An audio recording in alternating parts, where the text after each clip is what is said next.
Out here, another game topic discussion. This topic I want to talk about is on, in my opinion, one of the greatest video game characters or games of all time, Sonic the Hedgehog.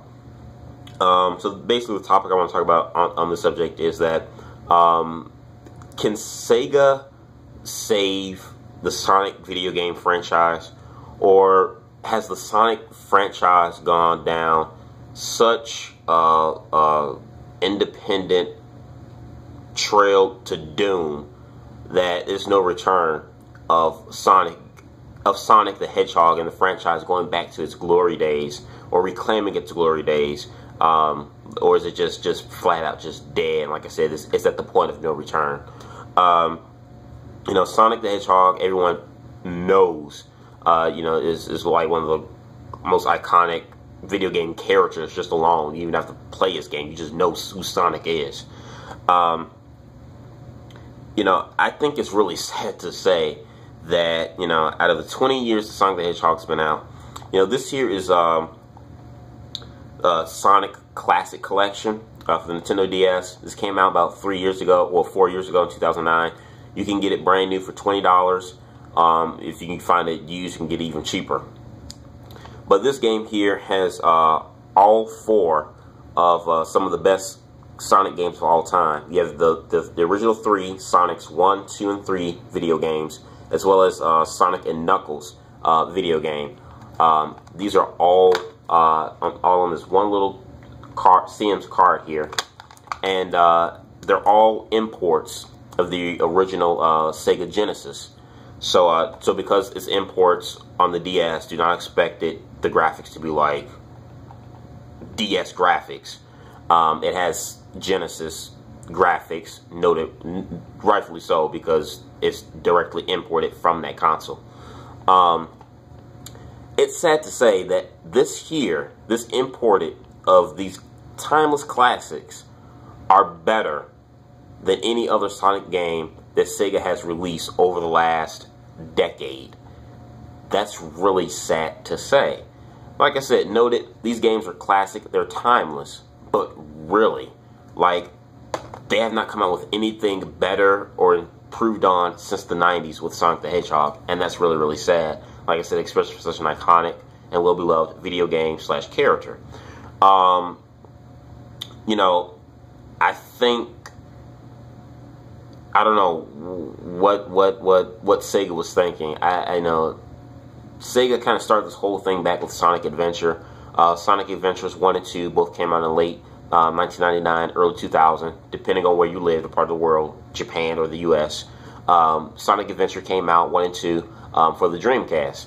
That game was great. It brought a new, fresh perspective to Sonic the Hedgehog, putting Sonic the Hedgehog in an open world, you know, video game. It was great. It clicked. It worked. You know, and it was for a new generation of fans, you know, and a lot of original fans love it. And that's still, to this day, Sonic Adventures is still considered one of the greatest Sonic games of all time. But since then, the series, the franchise has really fallen flat. And it's, like I said, it's really sad to say, considering Sonic Adventures came out in late 1999 and the sequel in 2000. And we're in 2013. 13 years later. Really, really, really sad. I don't know. I think, like I said, I think Sega maybe thinking came to their mind where they're like, hey, we've been so successful with Adventure, which was a new perspective to Sonic. Let's take this and let's expound upon it and move Sonic in other areas. Let's take Sonic and have him compete in the freaking Olympics with Mario and other Nintendo characters that Sonic has no affiliation with. Let's have him compete in the Olympics with all Nintendo's, you know, poster childs and Pokemon. Let's have Sonic and have him compete in race car games. Let's make a Sonic snowboarding game and skateboard game and all this other stuff. And it's like, really? What are you doing? You're Sega. You're killing your own brainchild here. You know, last year they came out with Sonic Generations. I think it was last year or the year before. I'm not sure. But 2012, 2011, whatever. I think it's 2011 this game came out. Came out with Sonic Generations. Now, despite the mixed to just negative reviews, I didn't think this game was bad. However, I do think that Sega did miss out on a ton of potential that this game could have held. I mean, taking the current and classic Sonics and mixing them together in one game sounds like a pretty cool, fun idea, and the game wasn't bad. You know, both versions of Sonic have their own different style in the way you play the game. The story itself was a bit meaty core, but I mean, they've taken, as far as when you play as classic Sonic, they took the levels of, you know, classic Sonic from the Genesis era and just like redid it for current gen consoles, and I loved that.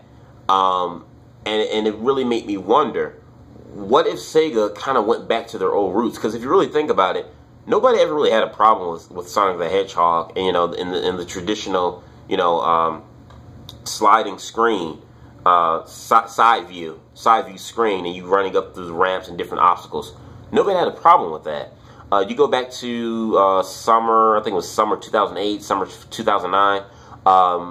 There was an online Sonic game that you could purchase only through Xbox Live and also PlayStation Network. I think it was called Sonic 2.0 or something like that, which was a remake of Sonic of the original classic Sonic the Hedgehog 2, which was released for the Genesis. That game was the most successful online Xbox arcade game / PlayStation Network game during the entire summer. It was so successful that they even ended up making, I think, like two to three episodes off that downloadable Sonic game. I mean, like I said, it took the original format of the Genesis era of Sonic, but just tweaked it with some updated graphics, and people loved that. Sad thing about it is, Sega didn't make this. This was made by some independent indie developers that were fans of Sonic and kind of missed that old school Sonic gameplay. They got the approval of Sega, of course, to do it, but it was successful. And for them to have that, and for that to come from, you know, independent developers to make this, because they're just diehard fans, I think Sega needs to pay attention to that and kind of needs to, you know, look this up, you know. So, you know, in my opinion, I think that if Sega were to go back to their old traditional roots of Sonic, you know, go back to that kind of like that side view screen, kind of like gameplay, and, you know, rolling up through the obstacles, just like back in the Genesis era. If they take that format of Sonic, and if they brought it back today in this era, in this generation, I think Sonic could thrive. I think Sonic could still be a successful franchise, and he could come back from his independent doom that he's been suffering over the last, you know, like I say, decade. You know, and like I said, we kind of got that a little bit of that with in Sonic Generations when you play as classic Sonic. Imagine if Sega were to take the Sonic franchise, reboot it to the style and gameplay that you can play as classic Sonic and Sonic Generations, where you have that old school format but with updated graphics and a few little twists and stuff to make it, you know, make it a little bit more challenging and whatnot. I think Sonic could still thrive and be successful in that. You know, and then, you know, you don't have to make the story overly difficult and so dark. I mean, you know, Dr. Robotnik, Dr.eggman, whichever you prefer to call him as, he wants to rule the world. It's simple as that. But, you know, for some reason, Sega just, like, they take this concept of Dr. Eggman and they have him do, like, all this other crazy and stupid stuff. Just keep the simple story, go back to the original old school format, but update it. I think it'd be a sweet idea. You guys give me your thoughts on it. Do you think Sonic the Hedgehog, if Sega went back to the original old format in the Genesis era, but brought it back today, but with updated graphics, do you think it'll still work with today's fans? Do you think that it's a good thing? Do you think it's a good idea to have if it was, you know, put in the format of a disc, or do you think it should be only a DLC if they were to do that? Do you think it'd be successful, like I said, in today's current generation, where everything is, you know, pretty much games are now played in disc format? Should it be in disc format, or should it be DLC only? I want to hear your thoughts in the box below. Subscribe. Peace.